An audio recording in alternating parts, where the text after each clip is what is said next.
Conor, I just want to raise an issue around a recent EPA report on domestic wastewater treatment system inspections in 2025.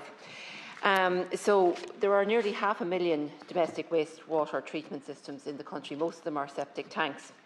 And homeowners are required to register their septic tank with the local authority, and then the local authority are required by the EPA to carry out inspections, but they only carry out a limited number every year.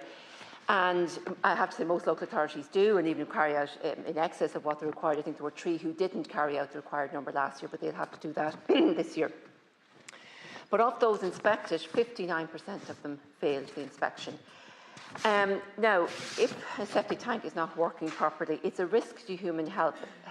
I mean, if it's a faulty system, it can contaminate drinking water from wells.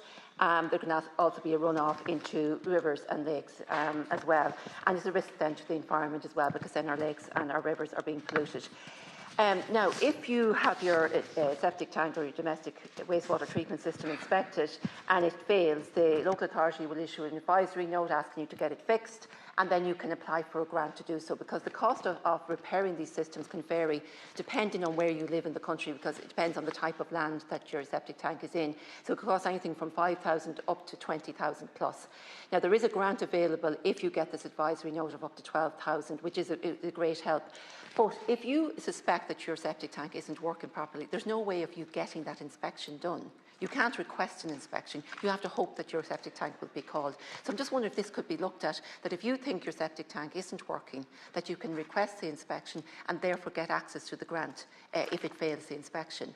Otherwise, you're waiting and hoping that your septic tank might be inspected, and only a very limited number are inspected every year. So I think it's a serious issue, both for human health and to our environment, and something that could be looked at. So we could ask the Minister responsible to do so.